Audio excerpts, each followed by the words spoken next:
लोग जो यहाँ पर भारत में राम की बात करके हमारे बीच में नफरत पैदा करते हैं, वे लोग जब भारत से बाहर जाते हैं तो कहते हैं हम बुद्ध की धरती से आए हैं, हम शांति की धरती से आए हैं, हम बुद्ध को चाहते हैं, हम युद्ध को नहीं चाहते हैं। उनकी औकात नहीं कि वो अपने उस राम को जाकर के दुनिया के देशों में बताएं कि हम राम की धरती से आए हैं। इसलिए जब राम की धरती से वो कहेंगे तो इस बात को खंगाला जाएगा, तलाशा जाएगा कि राम ने कौन से ऐसे काम किए थे, तो पता चलेगा कि राम ने एक शूद्र के पढ़ने पर संबूक का गर्दन काट दिया था।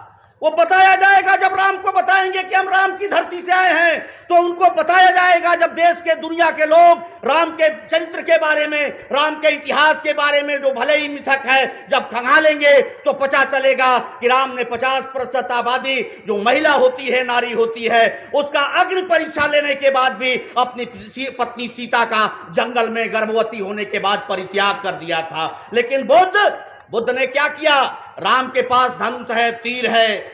हिंदू जितने भी 33 करोड़ देवता हैं, सारे देवताओं के पास कोई ना कोई हथियार है। बगैर उनकी इच्छा के तृण भी हिल नहीं सकता, हवा भी चल नहीं सकती, हम सांस नहीं ले सकते, जैसा वे बताते हैं। लेकिन वे लोग जिनके बगैर इच्छा के हम कुछ भी नहीं कर सकते, उनको अपनी रक्षा के लिए किसी को गदा चाहिए, किसी को त्रिशूल चाहिए, किसी को तलवार चाहिए, किसी को तीर धनुष चाहिए। और एक व्यक्ति पैदा हुआ भारत के अंदर, महामना बुद्ध ने अंगुलीमाल जैसे डाकू के सामने शांति और अहिंसा का उपदेश देकर उसको अपना शिष्य बना लिया, भंते बना दिया, चीवर पहना दिया। ये बुद्ध का हमारी सरकार रहती तो आदरणीय राजेंद्र पाल गौतम जी को पुरस्कार मिलता, लेकिन हमारी सरकार नहीं थी और राजेंद्र पाल गौतम जी ने उस प्रतिज्ञा को करवाया जिसको भारत की इस सरकार ने अपने संपूर्ण वांग्मय में उन 22 प्रतिज्ञाओं को छापने का काम किया है। जब भारत की सरकार ने, इस सरकार ने बाबा साहब अम्बेडकर की उन 22 प्रतिज्ञाओं को छापा है और उसको अगर जनता के बीच में खड़े होकर मंत्री जी ने अगर उन प्रतिज्ञाओं को पढ़ा और पढ़वाया, तो कौन सा गुनाह था कि मंत्री जी को बर्खास्त किया गया और उनके खिलाफ मुकदमा लिख करके और थाने में बिठाने का काम किया गया। बैठकें कराया, लोग आए। साथियों, आखिर बौद्ध सम्मेलन ही क्यों हम कर रहे हैं आज की तारीख में, और भंते सुमित रतन जी ने ये बीड़ा क्यों उठाया है? इसके पहले जब दिल्ली में आदरणीय मंत्री राजेंद्र पाल गौतम जी ने कार्यक्रम किया था तो लखनऊ में हमारी मुलाकात हुई थी मंत्री जी से। आपने कहा कि दिल्ली आना है। दिल्ली के कार्यक्रम में हम लोग शामिल हुए और दिल्ली के कार्यक्रम में मंत्री जी ने वो 22 प्रतिज्ञाएं कराई। उसके बाद अगर हमारी सरकार रहती तो आदरणीय राजेंद्र पाल गौतम जी को पुरस्कार मिलता, लेकिन हमारी सरकार नहीं थी और राजेंद्र पाल गौतम जी ने उस प्रतिज्ञा को करवाया जिसको भारत की इस सरकार ने अपने संपूर्ण वांग्मय में उन 22 प्रतिज्ञाओं को छापने का काम किया है। जब भारत की सरकार ने, इस सरकार ने बाबा साहब अम्बेडकर की उन 22 प्रतिज्ञाओं को छापा है और उसको अगर जनता के बीच में खड़े होकर मंत्री जी ने अगर उन प्रतिज्ञाओं को पढ़ा और पढ़वाया, तो कौन सा गुनाह था कि मंत्री जी को बर्खास्त किया गया और उनके खिलाफ मुकदमा लिख करके और थाने में बिठाने का काम किया गया? तो इसलिए साथियों, हमको इसलिए भंते सुमित रतन जी और उसके तत्काल बाद राजेंद्र पाल गौतम जी को बर्खास्त किया गया, थाने पर बिठाया गया और उसके बाद सुमित रतन जी ने दिल्ली से सीधे हम लखनऊ आए और लखनऊ के पार्क में विशाल बौद्ध सम्मेलन हुआ और वहां पर भी आदरणीय सुमित रतन जी ने 22 प्रतिज्ञाओं को पढ़वाने का काम किया और किसी की औकात नहीं हुई कि मुकदमा लिखे और किसी को पूछने जाए। और उसके बाद फिर मेरठ में कार्यक्रम हुआ और आज गोरखपुर में हो रहा है। साथियों, हम बुद्ध के लोग हैं और हम तो इस बात पर हमको फक्र है कि हम वहां पैदा हुए जहां बुद्ध ने परिनिर्वाण को प्राप्त किया, देवरिया और कुशीनगर। हमारे घर से केवल 25 किलोमीटर है।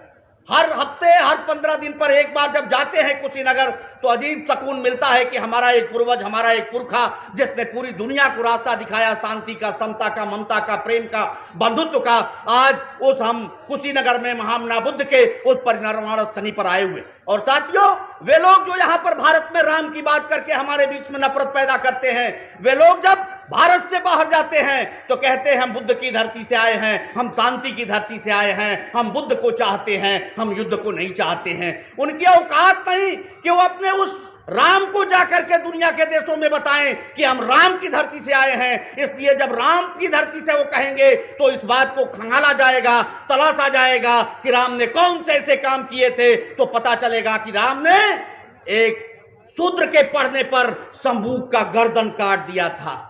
वो बताया जाएगा जब राम को बताएंगे कि हम राम की धरती से आए हैं, तो उनको बताया जाएगा जब देश के दुनिया के लोग राम के चरित्र के बारे में, राम के इतिहास के बारे में जो भले ही मिथक है, जब खंगालेंगे तो पता चलेगा कि राम ने 50% आबादी जो महिला होती है, नारी होती है, उसका अग्नि परीक्षा लेने के बाद भी अपनी पत्नी सीता का जंगल में गर्भवती होने के बाद परित्याग कर दिया था। लेकिन बुद्ध ने क्या किया? राम के पास धनुष है, तीर है। हिंदू जितने भी 33 करोड़ देवता हैं, सारे देवताओं के पास कोई ना कोई हथियार है। बगैर उनकी इच्छा के तृण भी हिल नहीं सकता, हवा भी चल नहीं सकती, हम सांस नहीं ले सकते, जैसा वे बताते हैं। लेकिन वे लोग जिनके बगैर इच्छा के हम कुछ भी नहीं कर सकते, उनको अपनी रक्षा के लिए किसी को गदा चाहिए, किसी को त्रिशूल चाहिए, किसी को तलवार चाहिए, किसी को तीर धनुष चाहिए। और एक व्यक्ति पैदा हुआ भारत के अंदर, महामना बुद्ध ने अंगुलीमाल जैसे डाकू के सामने शांति और अहिंसा का उपदेश देकर उसको अपना शिष्य बना लिया, भंते बना दिया, चीवर पहना दिया। ये बुद्ध का आदर्श था, ये बुद्ध है। और हम आपसे कहना चाहते हैं कि अभी बात हो रही थी रामभद्राचार्य की। एक बार मैं चित्रकूट गया और मेरे मन में चित्रकूट गया, जब देखा विकलांग विश्वविद्यालय, विकलांग इंटर कॉलेज, मूक बधिर इंटर कॉलेज, तमाम संस्थाएं, तो लोगों ने बताया मेरे जिले के देवरिया के 19 मिश्रा वहां पर प्रतिकुलपति थे। बताया कि बहुत शानदार व्यक्ति हैं, 16 भाषाओं के जानकार हैं। मेरे मन में भी श्रद्धा जागृत हुई कि रामभद्राचार्य जन्म से अंधा, 16 भाषाओं का जानकार, उस व्यक्ति से मिलना चाहिए। दुनिया का सबसे बड़ा विकलांग विश्वविद्यालय, पहला विकलांग विश्वविद्यालय बनाया। मैं जब उनके पास गया तो एक नेता का नाम लेकर के, मुलायम सिंह यादव का नाम लेकर के, कि वो राक्षस है, जब पता चला कि मैं यादव हूं, और मेरे साथ 7-8 लोग और थे, जब पता चला वो सभी के सभी कोई प्रिंसिपल थे, कोई मास्टर थे, और जब पता चला ये फला यादव, फला यादव, फला यादव, उसके बाद से वह संत मुलायम सिंह यादव को मां बहन की गालियां हम लोगों के सामने देना शुरू कर दिया। उनके कुलाधिपति जो उनके बगल में बैठे हुए प्रतिकुलपति थे, हम लोगों के पैर दबा, हाथ पकड़ रहे थे, मुंह पे उसारा कर रहे थे कि आप लोग कुछ बोलिएगा नहीं, हमारी नौकरी का सवाल है।